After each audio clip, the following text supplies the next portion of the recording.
बिस्मिल्लाहिर्रहमानिर्रहीम। हम past indefinite tense और पास्ट कंटीन्यूअस टेंस सीख चुके हैं। आज बारी है पास्ट परफेक्ट टेंस की। सबसे पहले आप ये जानें कि पास्ट परफेक्ट टेंस यूज कब होता है। तो simply past perfect tense is used to indicate an action that completed in the past में, लेकिन एट अ स्पेसिफिक पॉइंट।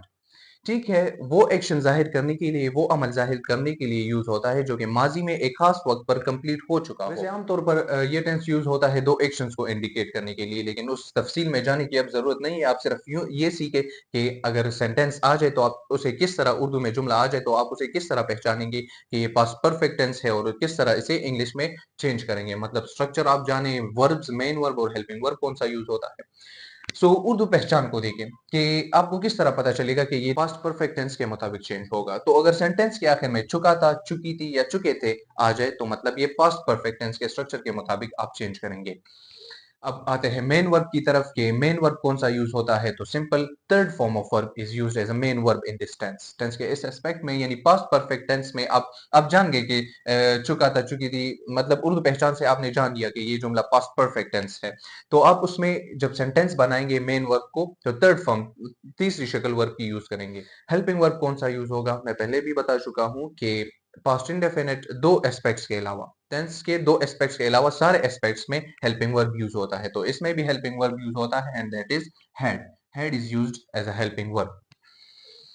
अच्छा जी, तो अब हम स्ट्रक्चर सीखेंगे कि हम किस तरह या ट्रांसलेट करेंगे उर्दू से इंग्लिश को सेंटेंसेस में, या किस तरह हम सेंटेंस बनाएंगे पास्ट परफेक्ट टेंस में।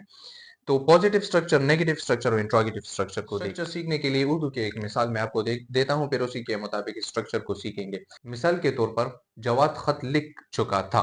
जुमले में आप देखिए जवाद खत लिख चुका था, आखिर में क्या सुनाई दे रहा है आपको, चुका था। तो मतलब ये क्या है, पास्ट परफेक्ट टेंस के मुताबिक आप चेंज करेंगे, इस स्ट्रक्चर के मुताबिक आप चेंज करेंगे। तो सबसे पहले इस जुमले में हमारा क्या है, सब्जेक्ट क्या है, जवाद है, जवाद। उसके बाद हेल्पिंग वर्ब यूज होगा। स्ट्रक्चर को देखिए, subject, helping verb, main verb, verb की तीसरी शक्ल, फिर बाकी rest of the sentence. R stands for rest of the sentence, जुमले का बाकी हिस्सा। सब्जेक्ट हमने लिख लिया जवाद। हेल्पिंग वर्ब कौन सा यूज होगा, अभी बताया, हैड हेल्पिंग वर्ब यूज होता है। जवाद हैड है। अब हम वर्ब, हेल्पिंग वर्ब के बाद मेन वर्ब यूज करेंगे। तो लिखने को राइट कहते हैं, और सेकंड फॉर्म इसका रोट है, थर्ड फॉर्म क्या है, रिटन।